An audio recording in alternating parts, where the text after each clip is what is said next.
नमस्कार मित्रांनो, अनंतपूर मधील एक भयंकर कहाणी या कथेचा हा भाग 6वा आणि अंतिम भाग आहे। जर तुम्ही कथेच्या आधीच्या भागांचे व्हिडिओज न बघता थेट या व्हिडिओवर आला असाल तर हा व्हिडिओ पाहण्याआधी ह्या कथेच्या आधीच्या भागांचे व्हिडिओज आधी पहावेत। ह्या कथेच्या प्रसारित होणाऱ्या सर्व भागांच्या व्हिडिओच्या लिंक्स ह्या कथेच्या प्रत्येक व्हिडिओच्या डिस्क्रिप्शन मध्ये देण्यात येतील। कथेच्या 6व्या आणि अंतिम भागाला आता सुरुवात करू।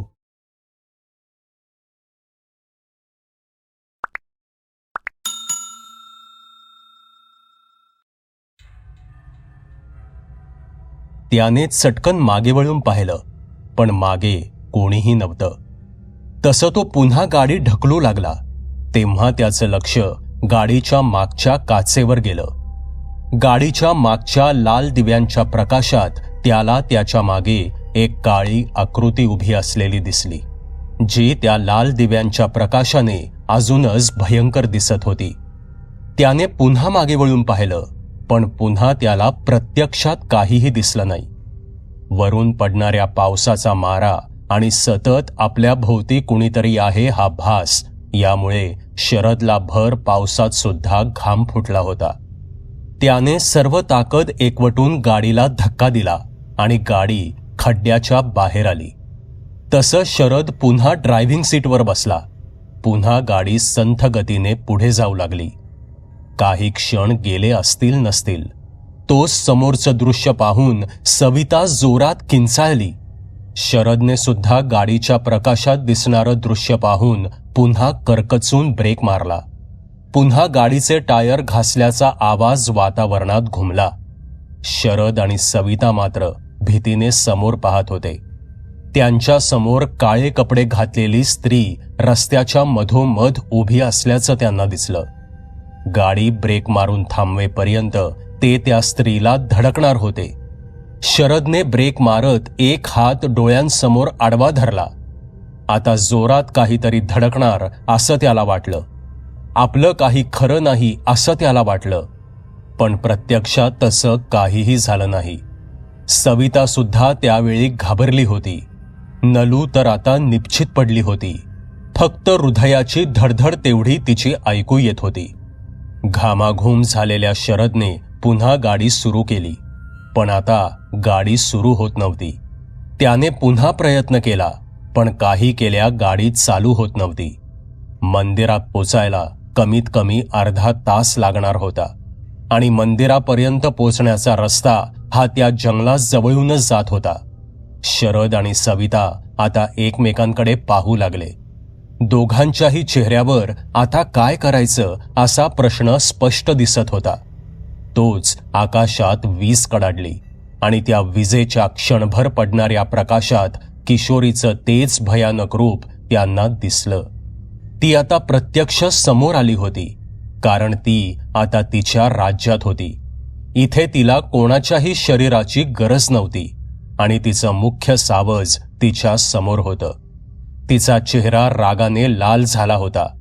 मुसळधार पावसात सुद्धा ती तशीच न भिजता उभी होती, जणू तो पाऊस तिला स्पर्श करू शकत नव्हता।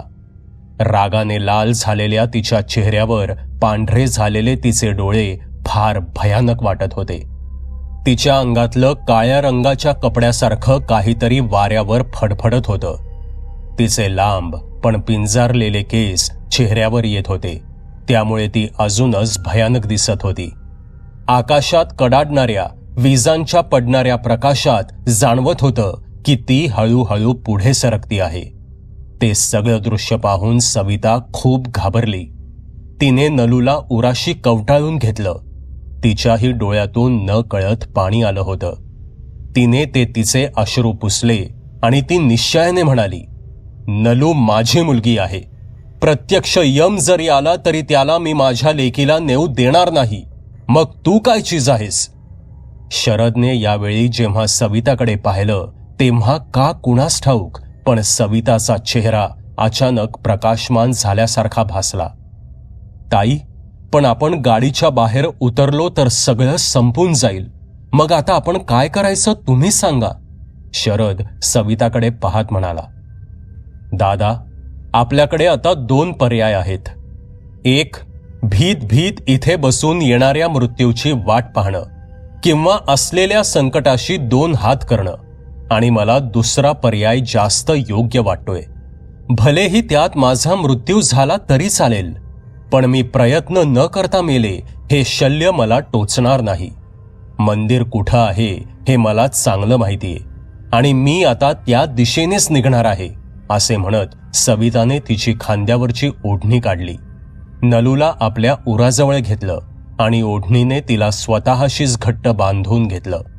मुखी दत्तगुरूंचं नाव घेत तिने गाडीचं दार उघडलं. दोन्ही हाताने तिने नलूला आधार दिलेला होताच. एका हाताची मूठ मात्र घट्ट आवळली होती.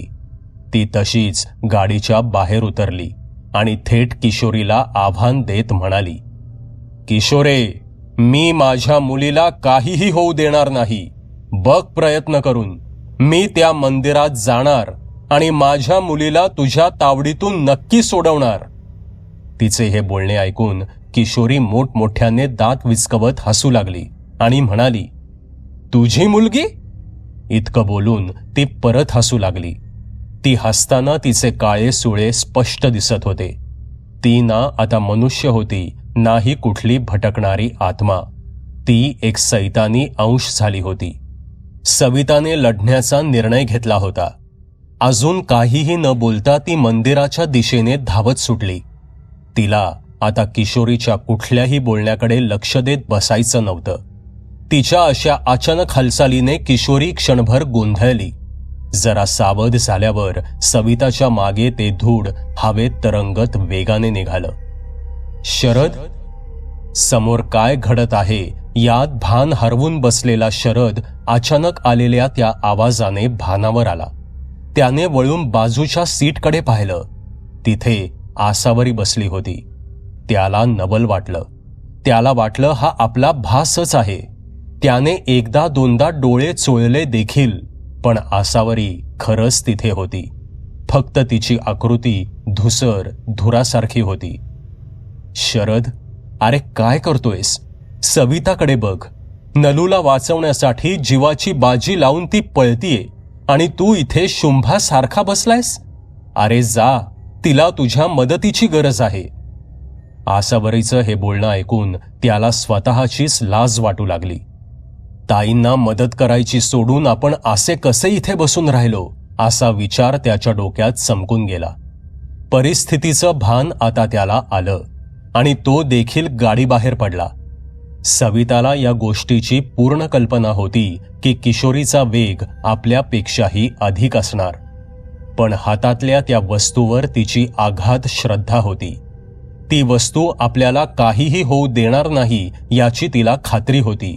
इकडे शरद गाडीच्या बाहेर पडताच त्या भुतावळीत अडकला. त्याला चारही बाजूंनी अनेक भूतांनी आत्म्यांनी घेरलं होतं, पण कोणीही त्याच्यापर्यंत पोचू शकत नव्हतं. पावसामुळे कपाळावरचा अंगारा कधीच धुतला गेला होता, पण आत्ता त्याच्या रक्षणासाठी त्याच्या सोबत आसावरी होती. सविताच्या अगदी जवळ असूनही किशोरी तिला स्पर्श करू शकत नव्हती, कारण तिच्या बंद मुठीत श्री दत्तगुरूंचा अंगारा होता. सविताला पडणाऱ्या पावसामुळे पळणं अवघड जात होतं. पावसाचे थेंब चेहऱ्यावर सपासप वार करत होते. जणू काही आकाशातून असंख्य बाण तिच्या दिशेने येत होते. तोच कडकड आवाज करत एक भलं मोठं झाड खाली कोसळलं आणि ते थेट सविताच्या अंगावरच कोसळणार होतं. तसे सविताने नलूला कवटाळत आपली पावलं झटकन मागे घेतली. अगदी 1 इंचाच्या फरकाने सविता वाचली होती. पायातल्या चपला कधीच कुठेतरी गळून पडल्या होत्या, त्यामुळे पळताना तिच्या पायात काटे रुतत होते. ते काटे एका हाताने काढून तिने पुन्हा धावायला सुरुवात केली. किशोरी तिच्यापासून अगदी काही अंतरावर होती. ती केवळ योग्य संधीची वाट पाहत होती. किशोरी आपल्यापासून किती लांब आहे हे पाहण्यासाठी पळत पळत सविताने मागे वळून पाहिलं, पण हवेत तरंगणारी किशोरी तिला काही दिसली नाही. पण जसं तिने पुन्हा पुढे पाहिलं तसे तिच्या डोक्याला एक आडवी झालेली झाडाची फांदी जोरात लागली. क्षणभर तिला त्यामुळे गरगरलंच. स्वतःला सावरत पुन्हा तिने पळायला सुरुवात केली. इकडे शरदला चारही बाजूंनी किशोरीच्या सैन्याने घेरलं होतं. शरदला या सगळ्यांना ओलांडून सविताची मदत करायला जायचं होतं. मात्र सारेच पिशाच्य त्याच्याकडे वखवखलेल्या नजरेने पाहत होते. कधी एकदा त्याचा आपण बळी घेतोय असंच त्यांना झालं होतं. जो तो शरदच्या अंगावर झेपावण्याचा प्रयत्न करत होता. पण शरद आता एकटा नव्हता. आता त्याच्यासोबत त्याची आसावरी होती. तीच आसावरी जिने शरदसाठी किशोरीला पळवून लावलं होतं. आसावरीने शरदच्या शरीरात प्रवेश केला आणि शरद त्या भूतावळीशी 2 हात करण्यासाठी सज्ज झाला. त्याच्या डोळ्यांचा रंग बदलला होता. पांढऱ्या भुबुळांच्या मध्ये फक्त एक काळा मिरी एवढा ठिपका दिसत होता. त्यांच्यातले एक पिशाच्य शरदच्या दिशेने झेपावलं. शरदने मुठी घट्ट आवळल्या. त्या बंद मुठीत चकाकत होत्या. त्याच्या दिशेने झेपावलेल्या त्या पिशाच्यावर त्याने जोरदार वार केला आणि त्या पिशाच्याची राख झाली. एक एक करत ते सर्व शरदच्या दिशेने झेपावत होते आणि शरद कधी त्यांना लाथांनी तर कधी घट्ट आवळलेल्या मुठीने मारत होता आणि त्यांची राख करत होता आणि हळूहळू पुढे सरकत होता. इकडे सविता कितीतरी वेळा धडपडत होती, पण परत उठून ती धावत होती. ती आणि उराशी घट्ट बांधलेली नलू दोघीही चिंब भिजल्या होत्या. हवेची एक झुळूक देखील अंगावर शहारे आणत होती. बराच वेळ धावल्यावर सविताचा ऊर भरून आला. ती आता धापा टाकत होती. तिची पावलं जड होऊ लागली होती. आता मात्र तिला धावणं शक्य होत नव्हतं. ती तिथेच पाय घसरून पडली. नलूला लागू नये म्हणून तिने पडताना नलूला वरच्या बाजूला घेतलं. नलूला ज्या ओढणीने तिने स्वतःला बांधलं होतं ती देखील आता फाटली होती. पुन्हा एकदा सविताचं डोकं दगडावर आपटलं आणि ती तिथेच पडली. ओढणी फाटल्यामुळे नलू देखील तिच्या हातातून सटकली आणि घरंगळत खाली गेली. तिच्या हाताची मूठ देखील उघडली होती आणि तिच्या हातातील अंगाऱ्याची पुडी बाजूला पडली. या संधीची वाट किशोरी पाहत होती. बाजूला पडलेल्या सविताकडे पाहत विक्षिप्तपणे हसत ती नलूजवळ गेली. नलू पालथी पडली होती. तिच्या चिखलाने माखलेल्या शरीराकडे पाहत ती नलूच्या पाठीवर बसली आणि पुन्हा एकदा तिच्या शरीरात किशोरीने प्रवेश केला. किशोरीने जसा तिच्या शरीरात प्रवेश केला तशी नलू ताडकन उभी राहिली. तिची मान खाली होती. केस पूर्ण विस्कटलेले होते. चेहऱ्यावर देखील बरेचसे केस आले होते. त्यातून पाण्याचे थेंब गळत होते. तिने खाडकन डोळे उघडले. तिचे निळे डोळे पुन्हा घारे झाले होते. ओठांचा एक कोपरा उंचावत ती हसली आणि एक एक पाऊल वाढवत ती सविताच्या दिशेने जाऊ लागली. खरं तर ती याच क्षणाची वाट पाहत होती. सविता तिचं मुख्य सावज होती. ती सविताजवळ आली. ती सविताच्या जवळ खाली बसली आणि तिने आपली टोकदार नखं तिच्या चेहऱ्यावर फिरवली. आता तुझी सुटका नाही असं म्हणत ती मोठमोठ्याने हसू लागली. तिच्या हसण्यासोबत विजा अजून कडाडू लागल्या. तिचे काळे हात आता ती सविताच्या गळ्याभोवती आवळू लागली. तोच तिला कोणीतरी मागून जोरात धडक दिली. तिने चिडून मागे पाहिलं. मागे शरद उभा होता. त्याला हे कळालं होतं की ही आपली नलू नाही. आसावरी अजूनही शरदच्या शरीरात होती, पण किशोरीच्या ताकदीपुढे तिचा निभाव लागणं तसं शक्य नव्हतं. किशोरी उठली. तिने शरदला जोरात धक्का दिला. तो देखील सविता जवळच्या झाडावर आपटून तिथेच खाली पडला. किशोरीला अडवायला आता कोणीही नव्हतं. पुन्हा एकदा ती सविताच्या जवळ गेली. तिचे काळे हात ती पुन्हा एकदा सविताच्या गळ्याभोवती आवळू लागली आणि पुढच्या क्षणी एक जोरदार किंकाळी त्या जंगलात घुमली. शरदला फोन करून झाल्यावर गुरुजी आणि बापू मंदिराकडे आले होते. बरंच जुनं असलेलं ते मंदिर अगदी छोटं होतं. एकावेळी 3च माणसं गाभाऱ्यात उभे राहू शकतील एवढं छोटं ते मंदिर होतं. मंदिर जंगलाच्या अगदी जवळ असल्याने त्या मंदिरात सहसा कोणी जात नव्हतं. फक्त एक पुजारी सकाळी सकाळी त्या मंदिरात पूजेसाठी यायचा आणि पूजा झाली की निघून जायचा. दुर्लक्षित झाल्याने मंदिराची पडझड झाली होती. ते मंदिर दत्तगुरूंचं होतं. मंदिराच्या आत दत्तगुरूंची संगमरवरी दगडात घडवलेली अतिशय सुंदर मनमोहक मूर्ती होती. त्या मूर्तीच्या चेहऱ्यावर प्रसन्न भाव होते. त्रिमूर्तीच्या मागे असलेली गोमाता आणि वासरू, सभोवती असलेले 4 श्वान मूर्तीची शोभा वाढवत होते. गुरुजींनी आणि बापूंनी दत्तगुरूंना मनोभावे नमस्कार केला आणि ते मंदिराच्या प्रांगणात आले. मंदिर फार मोठं नसलं तरी प्रांगण मोठं होतं. तिथेच त्यांनी पूजा मांडायला सुरुवात केली. होम मांडला. प्रथम त्यांनी दोघांनीही मिळून दत्तयाग केला. होम पेटवला गेला.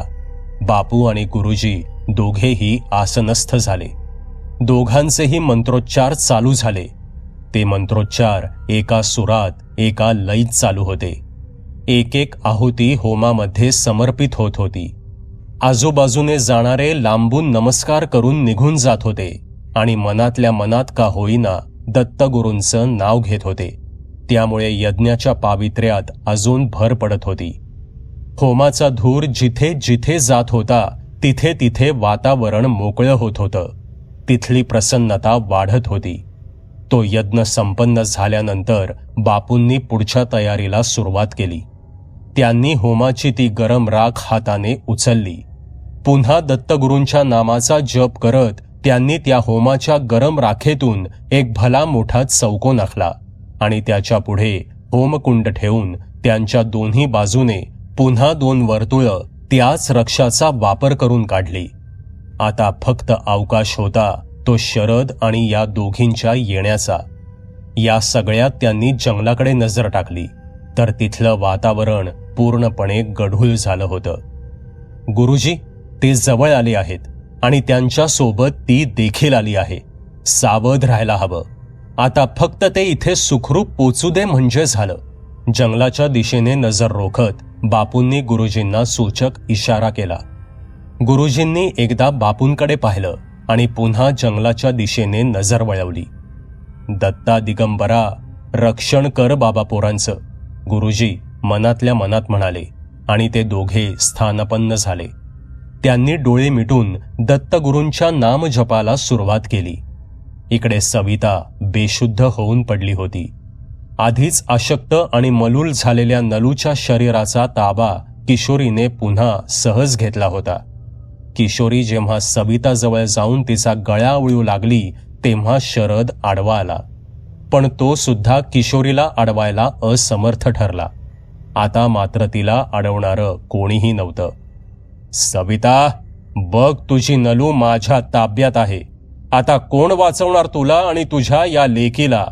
तुझा मदतगार मास्तरड्या, तो पण तिकडे बेशुद्ध होऊन पडलाय. आता तुझी मदत कोणीच करू शकणार नाही आणि मी करू सुद्धा देणार नाही. खूप खूप सोसावं लागलंय मला त्याचा बदला घ्यायचा होता, पण प्रत्येक वेळी तू आडवी येत होतीस.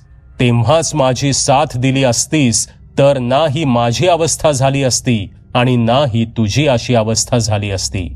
नाहीतरी तेव्हा तुझ्या मुलीचा बळी दिला होताच ना. मग माझ्या मुलीचा बळी गेला असता तर तुला काय फरक पडला असता? पण नाही, मातृत्व जागं झालं होतं ना तुझं. बघ, त्यामुळे तुझी काय अवस्था झाली आहे. प्रत्येक वेळी तुलाच पळावं लागतं, पण पळून पळून किती पळणार. आता तू माझ्या तावडीत सापडली आहेस. तुझ्यामुळे माझी सगळी स्वप्न अपूर्ण राहिली, फक्त तुझ्यामुळे. आता तुला नाही सोडणार मी आणि माझ्या तावडीतून तुला वाचवायलाही कोणी येणार नाही. किशोरी बेशुद्ध पडलेल्या सविताकडे पाहत चिडून बोलत होती. बोलता बोलता किशोरीचा आवाज बदलला होता. आग ओकणाऱ्या डोळ्यांनी ती सविताकडे पाहत बोलत होती. आता तिच्या रागाचा कडेलोट झाला होता. रागाने ती थरथरत होती. एक एक पाऊल वाढवत ती सविताजवळ आली. अगदी सावकाश गतीने ती सविताजवळ बसली. एक कुटील हास्य तिच्या चेहऱ्यावर पसरलं आणि नलूच्या रूपात असलेल्या किशोरीने आता सविताचा गळा आवळायला सुरुवात केली. आजूबाजूची झाडं सुद्धा आता स्थिर झाली होती. पुढे काय होईल या भीतीने जणू काही त्यांनी देखील स्वतःचा श्वास रोखून धरला होता. काळे ढग एकमेकांवर आपटत होते, विजा कडकडत होत्या. या सगळ्या वातावरणात नलूचा चेहरा अजूनच भेसूर दिसत होता. तिची नजर आता अजूनच खुन्शी झाली होती. जसा नलूच्या आत असलेल्या किशोरीने सविताचा गळा दाबायला सुरुवात केली, तशी बेशुद्ध असलेली सविता श्वास कोंडला गेल्याने हातपाय झाडू लागली. हळूहळू नलूच्या तोंडातून काळे कुळकुळीत सुळे बाहेर डोकावू लागले. ती हळूहळू सविताच्या गळ्याजवळ आपले ओठ नेऊ लागली. आता तिचे सुळे ती सविताच्या गळ्यात रोवणारच होती, पण पुढच्या क्षणी एक जोरदार किंकाळी फोडत किशोरी मागे झाली. तिच्या अंगावर काहीतरी पाण्यासारखं पडलं होतं आणि त्यामुळे तिच्या अंगाची लाही लाही होत होती. तिने पुन्हा एकदा वळून पाहिलं. मागे खुद्द बापू उभे होते आणि ते सुद्धा गुरुजींसोबत.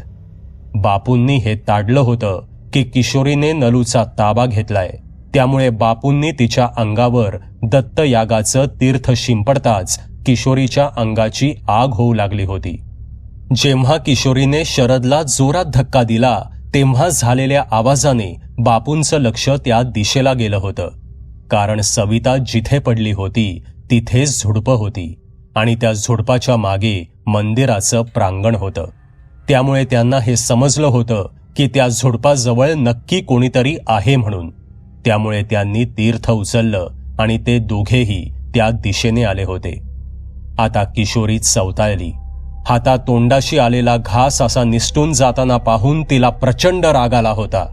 रागाने तिचा चेहरा अजूनच क्रूर वाटत होता. ती बापूंकडे पाहून गुरगुरू लागली, ए भटा, जा चालता हो, तुझं इथे काहीही काम नाही. मला माझी शिकार करू दे. या दोघींमुळे माझं स्वप्न अपूर्ण राहिलं. या दोघींचा जीव मी घेणारच आहे आणि हा मास्तरडा तिच्या मदतीला आला म्हणून याचा देखील मी माझ्या मालकाला बळी देणार आहे. आणि जर तू मध्ये आलास तर तुझा सुद्धा जीव घ्यायला मला वेळ लागणार नाही. तुला माहित नाही मी कोण आहे आणि माझी ताकद किती आहे ते. किशोरी भसाड्या घोगऱ्या आवाजात आणि चिडून बोलत होती. किशोरी, अगं हा असला कसला तुझा अट्टाहास? जे काही घडलं ते तुझं प्राक्तन होतं. त्यात या दोघींचा काहीच दोष नव्हता. का त्यांच्या जीवावर उठली आहेस? आणि नलू तर तुझीच मुलगी ना? मग? किशोरीला समजावत बापू बोलले. नाही, किशोरी भेसूर आवाजात किंचाळली आणि पुढे बोलू लागली. मला सर्व शक्तिमान असा मुलगा होणार होता, पण या दोघींमुळे मला मुलगा होऊ शकला नाही. माझी बदला घेण्याची इच्छा या दोघींमुळे अपूर्ण राहिली. मी यांना सोडणार नाही. प्रचंड संतापलेली किशोरी भेसूर आवाजात ओरडत बोलत होती. किशोरी, मग सावध हो. तुझा अंत जवळ आला आहे. या दोघींच्या केसालाही मी धक्का लागू देणार नाही. बापूंनी तिला शेवटचा इशारा दिला. तशी किशोरी मोठमोठ्याने हसू लागली. तू काय माझं वाकडं करणार? मी जर आवाहन केलं तर माझे मालक आत्ता तुझा नाश करतील, असं म्हणत ती पुन्हा हसू लागली. ती पुढे बोलू लागली. अरे ए भटा, ना तू काही करू शकतोस आणि नाही तुझा तो गोसावड्या, असं म्हणत तिने मंदिराकडे बोट दाखवलं. गुरुजींनी तोपर्यंत सविताच्या तोंडात त्या पवित्र तीर्थाचे काही थेंब टाकले आणि शरदच्याही मुखात त्यांनी तेच पवित्र तीर्थ टाकलं. थोड्याच वेळात त्या दोघांनाही जरा हुशारी आली. शरदला लागल्यावर आसावरी त्याच्या शरीराच्या बाहेर आली होती आणि काळजीने ती त्या दोघांकडे पाहत होती. पण गुरुजी आणि बापू मदतीला आल्यावर तिला सुद्धा आशेचा एक किरण दिसला. सविता आणि शरद स्वतःला सावरत कसेबसे उभे राहिले. शरद, ज्यांच्यापासून आसावरीच्या मदतीने स्वतःला वाचवत सवितापर्यंत आला होता, ते सर्वच्या सर्व किशोरीच्या मागे येऊन उभे राहिले होते. ती किशोरीची सेना होती. त्यांचे प्रत्येकाचे आकार अकराळ विक्राळ होते. कुणी हवेत तरंगत होतं तर कुणी जमिनीवर सरपटत होतं. कुणाची डोकी त्यांच्याच हातात होती तर कुणाची डोकी नुसती हवेत तरंगत होती. किशोरीची एक आज्ञा मिळताच त्यातला एक एक करत बापूंच्या दिशेने झेपावणार होता. बापू आता सज्ज झाले होते. इकडे गुरुजींनी शरदला आणि सविताला चौकोनाजवळील रिंगणात जाऊन बसायला सांगितलं आणि ते म्हणाले, एक लक्षात असू द्या, काहीही झालं तरी रिंगणाच्या बाहेर पडू नका, कारण जोपर्यंत किशोरी पूर्णपणे नष्ट होत नाही तोपर्यंत धोका टळलेला नाही. बस या आवाजांकडे आणि सगळ्यांकडे दुर्लक्ष करा, समजलं? गुरुजींनी दोघांनाही समजून सांगितलं आणि ते स्वतः बापूंच्या सोबत त्या दुष्टांचा नाश करण्यासाठी उभे राहिले. पाऊस पडायचा आता थांबला होता, पण झोमणारा वारा अंगावर शहारे आणत होता. ते दुष्ट आता एकदम त्या दोघांच्या अंगावर येऊ लागले. ते तोंडाने चित्रविचित्र आवाज काढत होते, चित्कार करत होते. वेडीवाकडी पावले टाकत ते त्या दोघांच्या दिशेने आले. तसे गुरुजींनी त्यांच्या दिशेने अंगारा उधळला. बापूंनीही ते पवित्र तीर्थ त्यांच्या दिशेने शिंपडलं. त्या सरशी त्यांच्यातले काही राख झाले तर काही घाबरून मागे सरकले. त्यांना असं हरताना बघून आता किशोरी पुढे आली. तिला असं पुढे येताना बघून बापूंनी गुरुजींना इशारा केला आणि ते दोघे सुद्धा मागे मागे सरकू लागले. किशोरीच्या चेहऱ्यावर स्मितहास्य पसरलं. गुरुजी आणि बापूंना अशी हार मानताना पाहून तिच्या चेहऱ्यावर एक आसुरी समाधान पसरलं. बाकीच्या दुष्टांशी सामना करत करत ते मागे सरकत होते आणि क्रूर हास्य चेहऱ्यावर ठेवत किशोरी त्यांच्या मागे येत होती. अचानक तिची सेना वार करायची थांबली. किशोरीला नवल वाटलं. तिने पुन्हा त्यांना हुकूम सोडला, पण प्रत्येक जण बसल्या जागी गुरगुरू लागलं होतं. पुढे येण्यासाठी धडपडत होतं, पण कोणालाच पुढे येता येत नव्हतं.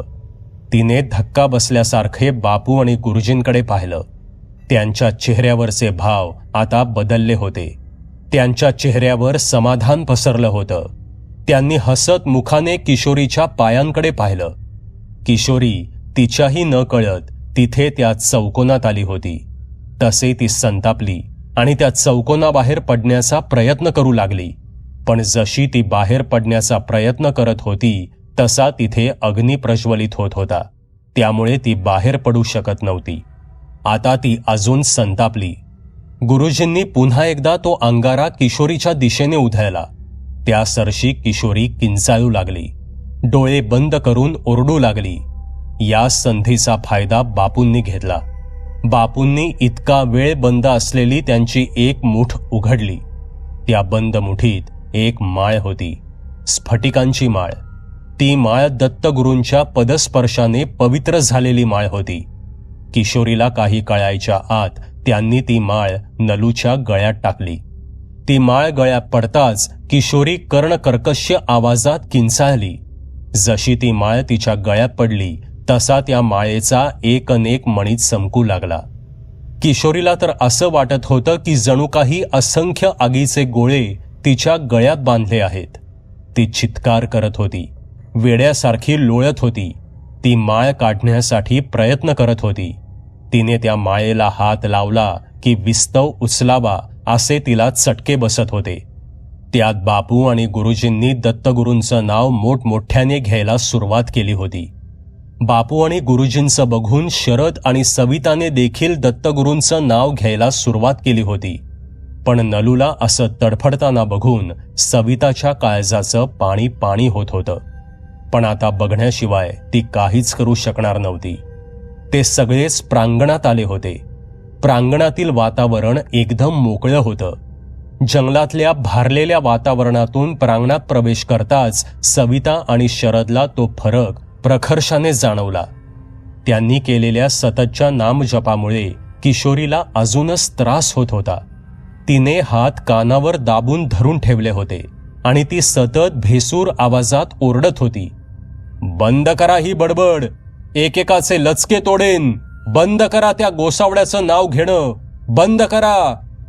कोणीतरी कानात गरम शिस ओतत आहे असंच तिला वाटत होतं. बापूंनी पुन्हा होम पेटवला. मंत्रोच्चार चालू झाले. गुरुजी आणि बापू पुन्हा एका सुरात आणि मोठ्या आवाजात मंत्र म्हणत होते. किशोरी मात्र तडफडत होती.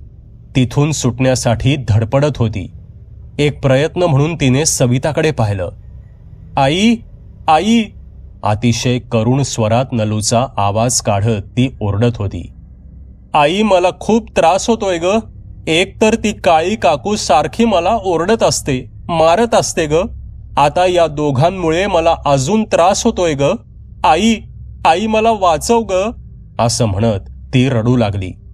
नलूचा तो करुण स्वर ऐकून सविताचं काळीज पिळवटून निघालं आणि तोच, सविता, आता काही मी हिला सोडणार नाही. एक तर या सर्वांचा आवाज बंद कर, नाहीतर मी नलूला आत्ता तुझ्या समोर मारते, किशोरी सविताकडे पाहत चिडून भसाड्या आवाजात बोलली.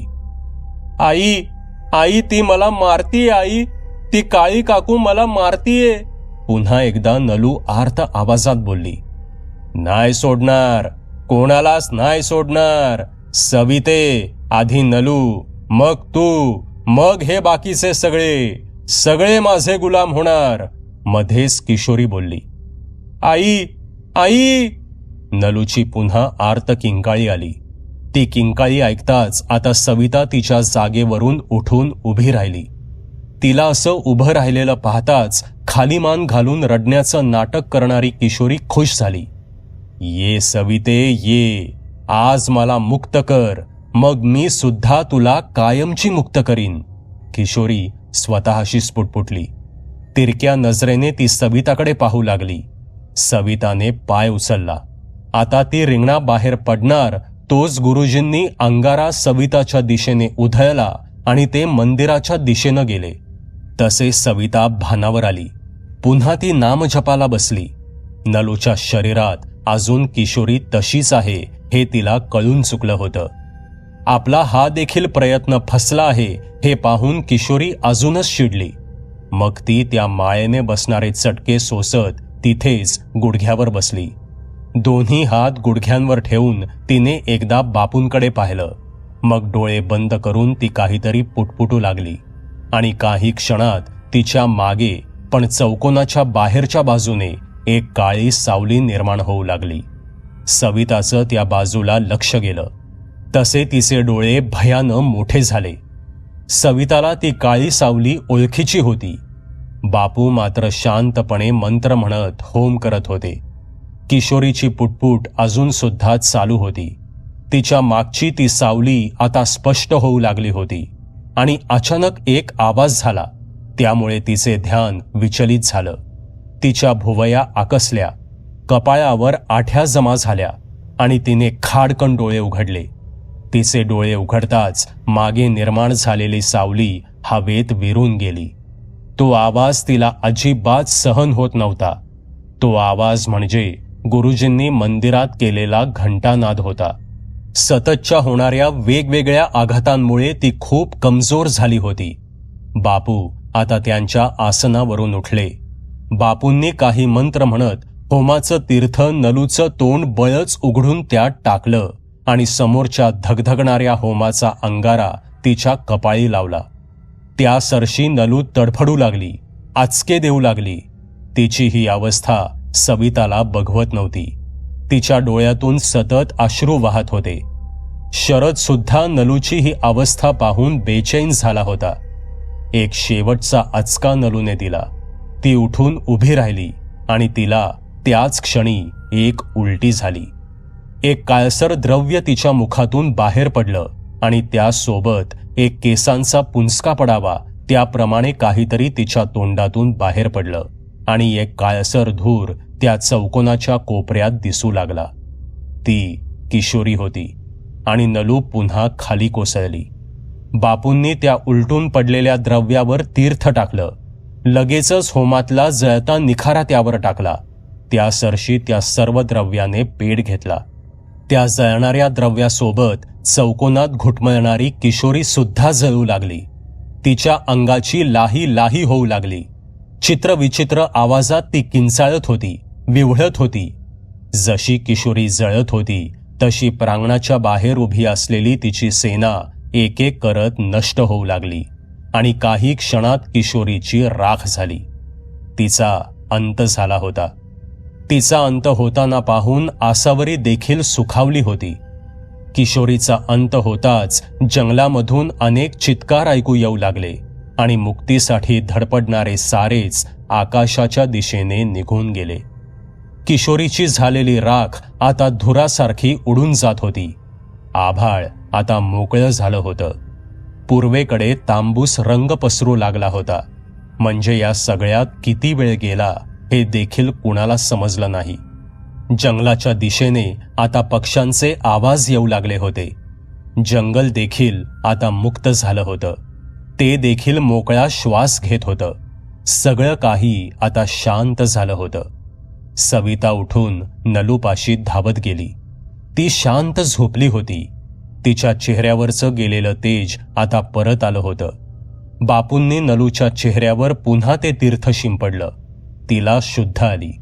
शुद्धीत आल्यावर पुन्हा तिला तीर्थ प्यायला दिलं.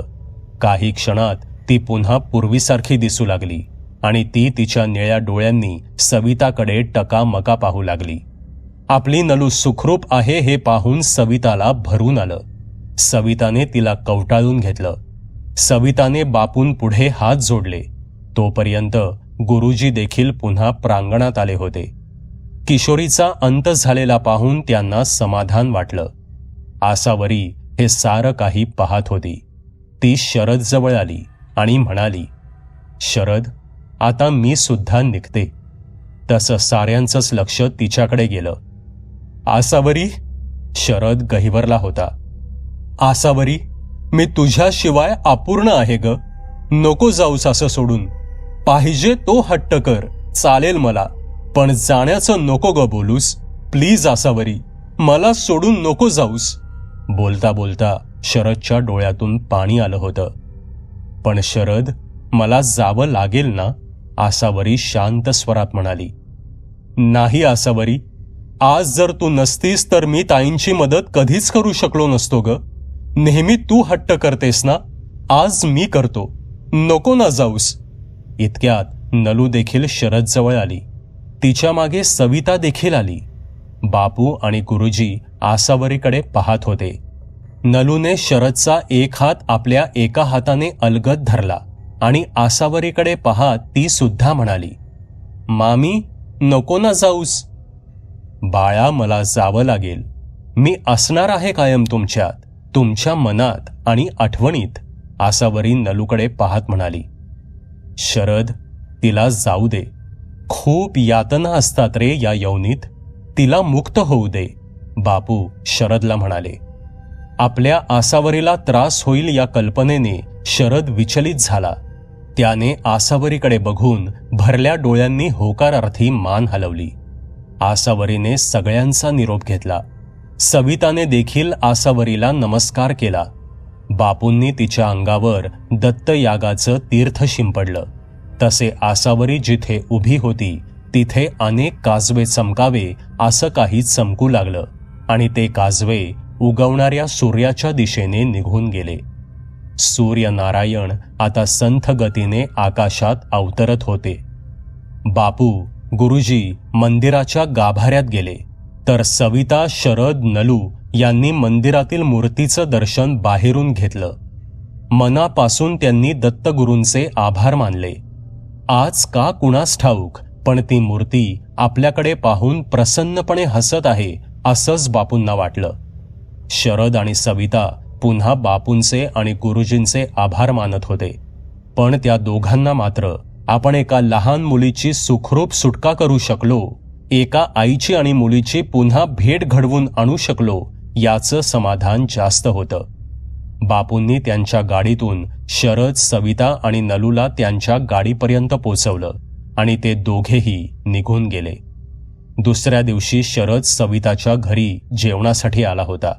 तो बाहेर हॉलमध्ये बसला होता. सविता स्वयंपाक खोलीत काम करत होती. तोच नलू आतमधून पळत आली आणि घाबरत म्हणाली, मामा, मामा, तिथे आतल्या खोलीत त्या भिंतीवर अंधाऱ्या कोपऱ्यात. नलू ओरडत बोलता बोलता मध्येच थांबली आणि जोर जोरात श्वास घेऊ लागली. तिचा ओरडण्याचा आवाज ऐकून सविता देखील बाहेर आली. काय काय आहे तिथे? शरदने भीत भीत विचारलं. तिचं हे बोलणं ऐकून सविता देखील घाबरली होती. त्या अंधाऱ्या कोपऱ्यात ना, त्या अंधाऱ्या कोपऱ्यात ना. अंधार आहे असं म्हणत नलू जोर जोरात हसू लागली.